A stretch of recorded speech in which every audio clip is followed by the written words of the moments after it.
Hello नमस्कार good morning मेरे दोस्तों। आरसी क्लासेस में आपका स्वागत है। हम कक्षा 10 के राजस्थान अध्ययन की बुक को पढ़ रहे थे।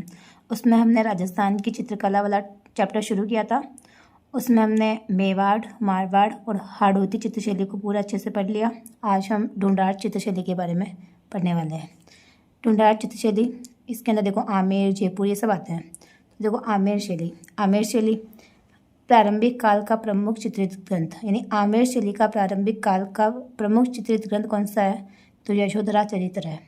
क्या है? यशोधरा चरित्र है। ये 1591 ईस्वी का चित्र है ये।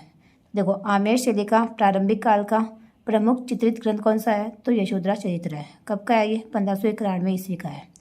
और इसी समय बनी रज़्मनामा, देखो इसी समय बनी रज़्मनामा जो 1588 ईस्वी की मतलब प्रति है। रज़्मनामा की जो प्रति है वो अकबर के लिए जयपुर के सूरतखाने में तैयार की गई है। तो देखो इसी समय यानी मतलब 1588 मतलब ईस्वी के समय एक रज़्मनामा की प्रति तैयार की थी अकबर के लिए। कहाँ पे तैयार की थी? तो जयपुर के सूरतखाना में तैयार करी थी। और इस रज़्मनामा में क्या था? तो इसमें 169 बड़े आकार के चित्र थे। इसमें देखो इसमें 169 बड़े आकार के चित्र और एवं जयपुर के चित्रकारों का उल्लेख भी मिलता है। यानी रज़्मनामा के अंदर देखो 169 बड़े आकार के चित्र थे और जयपुर के चित्रकारों का उल्लेख भी इसके अंदर मिलता है। और ये अकबर के लिए तैयार करवाई थी कहाँ पे? सूरतखाने के अंदर। तो ये भी हमें ध्यान रखना है। और मिर्जा राजा जयसिंह ने रसिक प्रिया और कृष्ण रुक्मणी वेली नामक ग्रंथ अपनी पत्नी चंद्रावती के लिए 1639 में बनवाए थे। यानी देखो ये पूछ सकता है कि भाई रसिक प्रिया और ये कृष्ण रुक्मणी वेली ये मतलब ग्रंथ किसने बनवाए और किसके लिए बनवाए? तो मिर्जा राजा जयसिंह ने बनवाए। किसके लिए बनाए? अपनी रानी चंद्रावती के लिए बनवाए। और कब? तो 1639 के अंदर बनवाए थे। और मिर्जा राजा जयसिंह ने ही 1639 में गणेश पुल का निर्माण करवाया, जो मतलब इसमें भित्ति चित्रण के लिए प्रसिद्ध ही है। इसमें भित्ति चित्रण हो रखा है, ये हमें ध्यान रखना है। तो मतलब देखो मिर्जा राजा जयसिंह ने क्या करवाया? रसिक प्रिया और कृष्ण मतलब रुक्मणी वेली नामक ग्रंथ अपनी रानी चंद्रावती के लिए बनवाए 1639 के अंदर। और 1639 के अंदर ही मतलब गणेश पुल का निर्माण करवाया। इसमें भित्ति चित्रण करवाया गया किसके अंदर? गणेश पुल के अंदर। ये हमें ध्यान रखना है। इसके बाद देखो जयपुर शैली देखो सवाई जयसिंह ने 36 कारखानों की स्थापना करी। अपन को पता ही है, पढ़ रखा अपन ने पहले भी, कि सवाई जयसिंह ने कितने कारखाने बनवाए? 36 कारखाने बनवाए, जिसमें सूरतखाना भी था। यानी सब इसमें कौन था? सूरतखाना क्या था? सूरतखाना मतलब चित्रकारों के लिए चित्र निर्माण, मतलब सूरतखाने के अंदर चित्रकार चित्र बनाते थे, चित्र का निर्माण करते थे। उसे हम क्या बोलते हैं? सूरतखाना। यानी चित्रकारों के लिए जो बनवाया गया था उसे अपन क्या बोलते हैं? सूरतखाना बोलते हैं। इसके अंदर जो चित्रकार थे वो चित्र बनाते थे।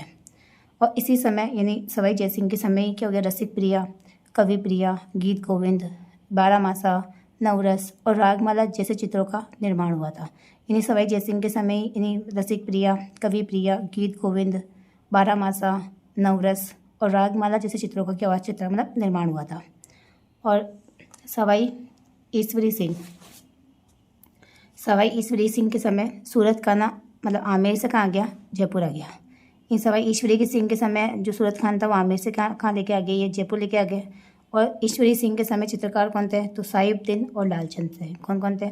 साहिब राम और एक लालचंद था। एक चित्रकार का नाम क्या था? साहिब राम, और दूसरे वाला कौन है? लालचंद। अब देखो साहिब राम ना, इसने मतलब बड़े व्यक्ति चित्र जिसे अपन आदमकद पोर्ट्रेट बोलते हैं, तो बड़े व्यक्ति चित्र का चित्र बनाया। यानी बड़े व्यक्ति का चित्र किसने बनाया? साहिब राम ने बनाया। यानी आदमकद पोर्ट्रेट चित्र किसने बनाए? साहिब राम ने बनाए थे। किसके बनाए थे?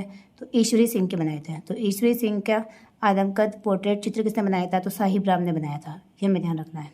और लालचंद है ना, इसने जानवरों की लड़ाई यानी हाथियों की लड़ाई वगैरह के चित्र बनाए थे। तो लालचंद ने किसके बनाए? जानवरों की लड़ाई के चित्र लालचंद ने बनाए थे। और साहिब राम ने आदमकद पोर्ट्रेट चित्र बनाए थे। किसके? ईश्वरी सिंह के। ये ध्यान रखना है। साहिब राम और लालचंद किसके समय थे? तो ईश्वरी सिंह के समय थे चित्रकार। नेक्स्ट है देखो सवाई माधो सिंह। ईश्वरी सिंह के बाद सवाई माधो सिंह प्रथम के समय मतलब चित्रों में रंग न भरकर मोती, लाख, लकड़ी की मणियों को चिपकाकर अलंकारिक मणि ये कुट्टिटम प्रवृत्ति को बढ़ावा दिया। मतलब देखो सवाई माधो सिंह मतलब जो फर्स्ट है ना, इसके समय क्या होगा? चित्र में रंगों की जगह मोती, लाख वगैरह को चिपकाकर चित्रों को अलंकृत किया गया। तो किसके समय किया गया? तो सवाई माधो सिंह के समय किया गया। ये हमें ध्यान रखना है।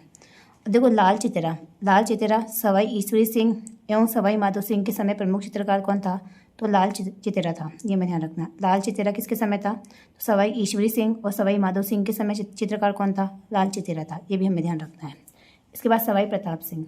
सवाई प्रताप सिंह का काल स्वर्णकाल था चित्रकला का। तो चित्रकला का स्वर्णकाल किसके काल को बोलते हैं? तो सवाई प्रताप सिंह के काल को बोलते हैं। इनके समय देखो 50 से भी अधिक चित्रकार सूरत खाने में नियुक्त थे, यानी 50 से ज़्यादा चित्रकार सूरत खाने में नियुक्त थे और चित्र बनाते थे। इसलिए बहुत ज़्यादा चित्र बने, इसलिए चित्रकार चित्रकला का इसे अपन क्या बोलते हैं? स्वर्णकाल बोलते हैं। और इनके समय प्रमुख चित्रकार कौन थे? तो देखो राम सेवक, गोपाल, हुकना, चिमना, सालिग्राम और लक्ष्मण, ये इनके समय प्रमुख चित्रकार थे, ये हमें ध्यान रखना है। इसके बाद राम सिंह। राम सिंह ने महाराजा स्कूल आर्ट्स एंड क्राफ्ट्स की स्थापना 1857 में करी थी। देखो राम सिंह ने किसका निर्माण करवाया? तो देखो महाराजा स्कूल आर्ट्स एंड क्राफ्ट, इसकी स्थापना कब करी थी? 1857 में करी थी। इसको वर्तमान में अपन क्या बोलते हैं? राजस्थान स्कूल ऑफ आर्ट्स के नाम से जानते हैं। तो अभी इसे क्या बोलते हैं? राजस्थान स्कूल ऑफ आर्ट्स, या फिर इसे मदरसा ए हुनर भी बोलते हैं। तो ये हमें ध्यान रखना है। इसका निर्माण 1857 के अंदर किसने करवाया? सवाई राम सिंह ने करवाया। किसका निर्माण? महाराजा स्कूल आर्ट्स एंड क्राफ्ट, जिसको अपन राजस्थान स्कूल ऑफ आर्ट्स भी कहते हैं। तो ये हमें ध्यान रखना है। अब देखो ये चित्रकारों की ट्रिक है अपने, क्या ट्रिक है? कि राम लक्ष्मण के साले साहब चिहू गोपाल जयपुर आए। क्या है? राम लक्ष्मण के साले साहब चिहू गोपाल जयपुर आए। देखो राम से तो क्या हो जाएगा? राम सेवक पढ़ा था अभी प्रताप सिंह के समय। लक्ष्मण से लक्ष्मणी हो जाएगा, साले से सालिग्राम हो जाएगा, साहब से साहिब राम हो जाएगा, जिसने ईश्वरी सिंह का आदमकद चित्र बनाया था। ची से चिमना हो जाएगा, हु से हुकना हो जाएगा और गोपाल से गोपाल हो जाएगा। तो देखो जयपुर आए तो जयपुर के लिए हो जाएगी ट्रिक। तो क्या है? देखो राम कृष्ण के साले साहब चिहू गोपाल जयपुर आए। तो क्या ट्रिक है? राम कृष्ण के साले साहब चिहू गोपाल जयपुर आए, ये इनकी ट्रिक हो जाएगी। तो ये हम ट्रिक से थोड़ा सा याद रख सकते हैं अपन। बाकी देखो इंपॉर्टेंट तो कौन है इसमें? साहिब राम ही है। साहिब राम ने ईश्वरी सिंह का आदमकद चित्र बनाया, ये हमें ध्यान रखना है। और देखो क्या है इसमें जो जयपुर चित्रशैली है ना, इस पर सर्वाधिक मुगलों का प्रभाव पड़ा। तो मुगल प्रभाव देखने को मिलता है इसके ऊपर। और देखो और इसमें क्या है? तो देखो जयपुर के भित्ति चित्रों की एक विशेष पद्धति, जिसे स्थानीय भाषा में अपन क्या बोलते हैं? आला गीला या फिर आराइश या फिर मोराकसी कहा जाता है। जयपुर के अंदर जो भित्ति चित्रों की एक पद्धति है जिसका नाम क्या है? आला गीला भी कहते हैं इसे अपन, आराइश भी कहते हैं, आराइश या फिर मोराकसी भी कहा जाता है। क्या होती है ये? इसमें देखो चूने के तैयार प्लस्तर को घोट कर चिकना कर इस पर चित्रण किया जाता है। यानी चूने का जो प्लस्तर है उसको घोट कर उस पर चित्रण किया जाता है। तो उसे अपन क्या बोलते हैं? आला गीला, आराइश या फिर मोराकसी, ये तीनों एक ही नाम है, यानी आला गीला भी आ सकता है। तो जयपुर में भित्ति चित्रण की जो विशेषता भित्ति चित्रण है ना, उसको स्थानीय भाषा में क्या बोलते हैं अपन? आला गीला, आराइश या फिर मोराकसी बोलते हैं। तो ये भी हमें ध्यान रखना है कि भित्ति चित्रण की पद्धति को अपन क्या बोलते हैं जयपुर के अंदर? आला गीला, आराइश या फिर मोराकसी बोलते हैं स्थानीय भाषा के अंदर। जयपुर शैली का प्रभाव कहाँ कहाँ देखने को मिलता है? तो देखो ईसरदा, सिवाड़, झिलाए, उनियारा, चोमू, सामोद, मालपुरा जैसे ठिकानों पर भी रहा है। इन जयपुर शैली का प्रभाव कहाँ कहाँ पे रहा था? तो देखो ईसरदा, इन जयपुर के आसपास सब जगह रहा। तो ईसरदा, सिवाड़, झिलाए, उनियारा, चोमू, सामोद, मालपुरा इन ठिकानों पे भी जयपुर शैली का प्रभाव रहा था। अब देखो जयपुर शैली कंप्लीट हो गई है। अब देखो अलवर शैली। अलवर शैली देखो स्वतंत्र अस्तित्व में आई। कब आई थी? तो 1775 ईस्वी के अंदर प्रताप सिंह के समय स्वतंत्र अस्तित्व के अंदर आई थी। और दो चित्रकार शिव कुमार और ढालूराम ये जयपुर से कहाँ गए? अलवर आ गए थे। तो प्रताप सिंह के समय 1775 के अंदर अलवर शैली स्वतंत्र अस्तित्व में आई थी। और इस समय क्या होता है? जयपुर से अलवर दो चित्रकार आए थे। कौन? शिव कुमार और ढालूराम जयपुर से कहाँ गए थे? अलवर आ गए थे। अब नेक्स्ट कौन है? बख्तावर सिंह। बख्तावर सिंह के समय राजगढ़ के महलों में, इन शीश महल की बात कर रही है। तो राजगढ़ के जो शीश महल है ना, शीश महल में चित्रण करवाकर चित्रकला की शुरुआत किसने करी थी? बख्तावर सिंह ने करी थी। और बख्तावर सिंह के समय देखो चित्रकार कौन कौन है? तो बलदेव, डालूराम, ये सालिग्राम, ये बख्तावर सिंह के समय के चित्रकार है। सारे चित्रकार एक साथ ट्रिक में पढ़ लेंगे अपन आगे। अभी बस याद रखने भी इनके समय के चित्रकार थे। कौन कौन से थे? बख्तावर सिंह के समय जो शीश महल के अंदर चित्रकला की शुरुआत करी थी बख्तावर सिंह ने अलवर के अंदर। तो बलदेव, ढालूराम, सालका और सालिग्राम है। उसके बाद देखो विनय सिंह अलवर की चित्रकला विनय सिंह का अलवर की चित्रकला में वही स्थान है जो मुगल चित्रकला में अकबर का था। यानी मुगल चित्रकला में जो अलवर का स्थान था वही विनय सिंह का अलवर की चित्रकला में स्थान था। और अलवर वही अकबर भी शायद चित्र बनाना सीखते थे, वैसे ही विनय सिंह जो है ना वो बलदेव से चित्रकारी सीखते थे। तो विनय सिंह किससे चित्रकारी सीखते थे? बलदेव से। बलदेव से चित्रकारी सीखते थे। और विनय सिंह के समय गुलिस्ता का चित्रांकन सुलेखन हुआ था। तो गुलिस्ता का चित्रांकन किसके समय हुआ था? तो बलदेव के समय हुआ था। और बलदेव व गुलाम अली ने चित्र बनाए थे, यानी गुलिस्ता के अंदर चित्र किसने बनाए? तो बलदेव और गुलाम अली ने चित्र बनाए थे। और इसमें हीरे जवाहरातों की स्याही का प्रयोग किया था। किसका प्रयोग किया था? तो हीरे जवाहरातों की स्याही का प्रयोग किसमें किया था? गुलिस्ता में किया था। और चित्रांकन किसमें किया था? किसने किया था इसमें? तो बलदेव और गुलाम अली ने किया था। और किसके समय का है? ये विनय सिंह के समय का है, ये हमें ध्यान रखना है। इसके बाद नेक्स्ट है बलवंत सिंह। बलवंत सिंह, इनके समय देखो ये पोथी चित्र, लघु चित्र या लिपटवा पटचित्रों का निर्माण हुआ था। तो इनके समय में देखो बहुत सारे चित्र बने थे, लघु चित्र, पोथी चित्र और पोथी चित्र और ये लिपटवा चित्र, ये भी बने थे इनके समय। इनके समय के देखो चित्रकार इंपॉर्टेंट है। ये चित्रकार वाला क्वेश्चन पूछा जाता है अपने। क्या चित्रकार? सालिग्राम, जमुनादास, छोटेलाल, बक्साराम, नंदराम। ऐसा आ जाता है सालिग्राम, जमुनाराम, छोटेलाल, बक्साराम किस चित्र शैली से संबंधित है? तो हमें ध्यान रखना किस चित्र शैली से संबंधित है? ये अलवर शैली से संबंधित है। तो यहाँ से सवाल पूछा जाता है। तो देखो इसकी ट्रिक क्या है? चित्रकारों की छोटी सी ट्रिक है। क्या ट्रिक है? कि नंदू के साले गुलाम बलदेव को छोटे बक्से में डालो। क्या है? नंदू के साले छोटे मतलब नंदू के साले गुलाम बलदेव को छोटे बक्से में डालो। क्या है? नंदू के साले गुलाम बलदेव को छोटे बक्से में डालो। तो देखो नंदू से तो क्या हो जाएगा? नंदराम, देखा भी अपन ने, नंदराम हो जाएगा। साले से क्या हो जाएगा? सालिग्राम या सालगा हो जाएगा। गुलाम से गुलाम अली, बल से बलदेव हो जाएगा, बलदेव से बलदेव हो जाएगा। छोटे से छोटेलाल हो जाएगा। और बक्से से बक्साराम हो जाएगा। और डालो से डालूराम हो जाएगा। तो ये हमें ट्रिक से मतलब याद रखना है। और इसके मैंने कहा चित्रकार पूछे जाते हैं अपन से एग्जाम में। तो क्या देखो, नंदू के साले गुलाम बलदेव को छोटे बक्से में डालो। तो नंदू से नंदराम, साले से सालिग्राम, गुलाम से गुलाम अली, बलदेव से बलदेव, छोटे से छोटेलाल, बक्से से बक्साराम और डालो से क्या हो जाएगा? डालूराम। तो ये अलवर शैली के प्रमुख चित्रकार थे जो हमें ध्यान रखना है, इंपॉर्टेंट है ये। देखो शिवदान सिंह, यानी अलवर के शासक ही ये। शिवदान सिंह के समय काम कला पर सैकड़ों चित्र बने थे। तो देखो काम कला पर आधारित सैकड़ों चित्र किसके समय बने थे? तो शिवदान सिंह के समय बने थे। और नफीरी वादन का चित्र इस शैली का प्रसिद्ध चित्र है। तो देखो नफीरी वादन का चित्र अलवर शैली का सबसे प्रसिद्ध और सुंदर चित्र कौन सा था? नफीरी वादन का चित्र था। ये भी हमें ध्यान रखना है। देखो इंपॉर्टेंट तो ये है कि शिवदान सिंह के समय काम कला पर मतलब सैकड़ों चित्र किसके समय बने थे? तो शिवदान सिंह के समय बने थे। और नफीरी वादन का जो चित्र था ना वो अलवर चित्रशैली का सबसे सुंदर और प्रसिद्ध चित्र था। ये भी हमें ध्यान रखना है। और मंगल सिंह के समय दो चित्रकार है, मूलचंद और उदयराम ने हाथी दांत पर चित्रण किया था। तो देखो हाथी दांत पर चित्रण किसने किया था? मूलचंद और उदयराम ने किया था। और किसके समय किया था? तो मंगल सिंह के समय। देखो मंगल मूल याद रह जाएगा। तो मूलचंद ने मंगल सिंह के समय, मूलचंद और उदयराम ने किस पर चित्रण किया था? तो हाथी दांत पर चित्रण किया था। तो ये भी हमें ध्यान रखना है। और देखो जयसिंह के समय चित्रकार है कौन कौन से?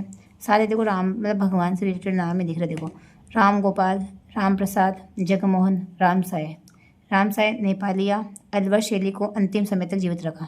यानी जयसिंह के समय इन चित्रकारों ने इस अलवर शैली को अंतिम समय तक क्या रखा था? जीवित रखा था। किन किन ने? राम गोपाल, राम प्रसाद, जगमोहन और राम साय। इन्होंने अलवर शैली को अंतिम समय तक क्या रखा था? जीवित रखा था। और देखो ईरानी, मुगल और राजस्थानी, जयपुर, इन सब शैली का प्रभाव रहा था अलवर शैली के ऊपर। किन का? ईरानी शैली का भी रहा था, मुगल, राजस्थानी, जयपुर शैली, इन सबका क्या रहता है? इस पर प्रभाव रहा था। और इस चित्र शैली की विशेषता है कि इसके अंदर वेश्याओं के चित्र केवल अलवर शैली के अंदर ही बने थे। तो देखो वेश्याओं के चित्र और गणिकाओं के काम कला पर आधारित चित्र किस शैली की विशेषता है? तो अलवर शैली की विशेषता है, हमें ध्यान रखना है। तो अलवर शैली के अंदर ही वेश्याओं के चित्र या फिर गणिकाओं के और काम कला पर आधारित चित्र किसकी शैली में किस चित्र शैली से संबंधित है? तो अलवर चित्र शैली से संबंधित है। तो ये हमें ध्यान रखना है। और देखो इसमें सुंदर बेल बूटों वाली बसलियों का निर्माण भी इस शैली की क्या निजी विशेषता है, ये भी हमें ध्यान रखना है। आगे विशेषता में तो ये याद रखने की गणिकाओं के चित्र या फिर काम कला पर आधारित चित्र या फिर वेश्याओं के चित्र किस शैली में बने थे? तो अलवर शैली में बने थे, ये हमें ध्यान रखना है। इसके बाद नेक्स्ट शैली है उनियारा शैली। उनियारा शैली में क्या है कि देखो नरुका ठिकाने के वश ने इस शैली के विकास का मार्ग खोला है। नरुका ठिकाने ने इस शैली को क्या कर लिया? वश में ले लिया था नरुका ठिकाने ने इसको, उनियारा को। तो इस वजह से इसके अंदर उनियारा शैली का क्या हो गया था? विकास हो गया था। अब देखो नरुका ठिकाने के वश ने इस शैली के विकास का मार्ग प्रशस्त किया, यानी खोल दिया। अब देखो इस समय देखो सरदार सिंह इसके जो होंगे ना ठिकानेदार, सरदार सिंह ने देखो धीमा, ये मीर बख्श काशी, राम, लखन, भीम आदि कलाकारों को क्या दिया था इन्होंने? आश्रय दिया था। तो आश्रय दिया था, इस वजह से यहाँ पे क्या हो गया था, मतलब चित्रशैली विकसित हो गई थी। तो किसने दिया था? सरदार सिंह ने दिया था। किस किस को दिया था? देखो, धीमा, मीर बख्श, काशी, राम, लखन और भीम आदि कलाकारों को आश्रय दिया था। किसने? मतलब सरदार सिंह ने दिया था। और देखो सीताराम, इसमें किस किस के चित्र बनाए थे? देखो सीताराम के बने, लक्ष्मण, हनुमान, मीर बख्श द्वारा निर्मित चित्र थे। तो मीर बख्श ने किस किस चित्र बनाए थे? तो देखो सीताराम के बनाए, मतलब सीताराम, लक्ष्मण, हनुमान, मतलब कुल मिलाकर रामायण से संबंधित चित्र किसने बनाए होंगे? इस मीर बख्श ने बनाए होंगे। किसने? सीताराम के बनाए, लक्ष्मण के बनाए, राम के बनाए। तो किसने बनाए? मीर बख्श ने बनाए थे। ये हमें ध्यान रखना है।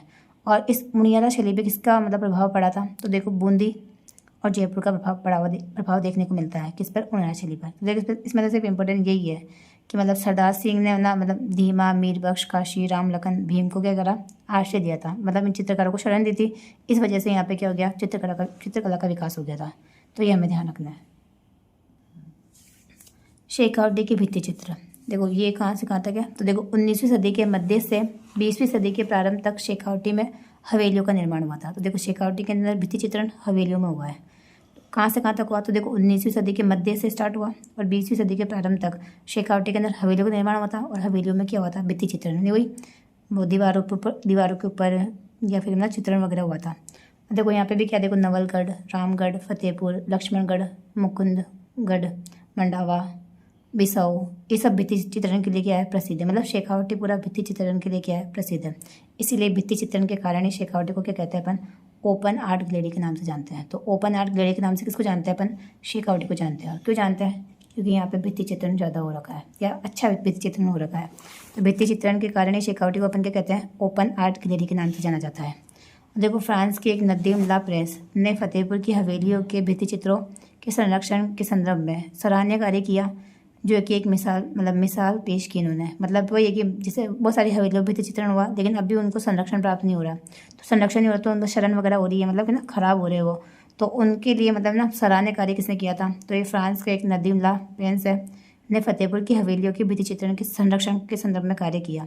इसीलिए इसने क्या कहते हैं, इसने एक अच्छी मिसाल पेश की है कि भाई जो भी अपने पुराने आर्ट्स वगैरह होते हैं उनके क्या करनी चाहिए, मतलब कि संरक्षण करना जरूरी है। तो ये बात इससे पता चलती है अपन को। तो देखो शेखावटी के अंदर सबसे इंपॉर्टेंट यही है कि यहाँ पे हवेलियों का निर्माण हुआ था और इन हवेलियों में भित्ति चित्रण हुआ था। इसीलिए शेखावटी को अपन क्या बोलते हैं? ओपन आर्ट गैलरी के नाम से जानते हैं। अब देखो प्रमुख मतलब चित्रकला के प्रमुख केंद्र या भित्ति चित्रण के केंद्र कौन कौन से थे? देखो जो चित्रकला से संबंधित है, तो देखो अपन ने पढ़ ही रखा है, एक बार रिविजन हो जाएगा। चित्रों की ओवेरी और तस्वीरों को कारखानों किस चित्रशैली से संबंधित है? उदयपुर से। तो उदयपुर चित्रशैली से संबंधित कौन कौन है? चित्रों की ओवेरी और तस्वीरों को कारखानों, जो सबसे पहले पढ़ा था अपन ने मेवाड़ शैली के अंदर। उसके बाद देखो मोती महल और अजारों की ओवेरी देवगढ़ चित्रशैली से संबंधित है। कौन? मोती महल और अजारों की ओवेरी किससे संबंधित है? देवगढ़ चित्रशैली से संबंधित है। ये हमें ध्यान रखना है। चोखीलाल के महल कहाँ पर है? जोधपुर में। ये मालदेव ने बनवाए थे, बताया था किसने बनवाया? ये मालदेव ने बनवाए थे। मालदेव ने मतलब भित्ति चित्रण के लिए प्रसिद्ध है चोखीलाल के महल। चोखीलाल के महल कहाँ पर है? जोधपुर के अंदर है और जोधपुर चित्रशैली से संबंधित है ये हमें ध्यान रखना है। और ये अपन आज पढ़ा शीश महल, राजगढ़ के शीश महल किस शैली से संबंधित है?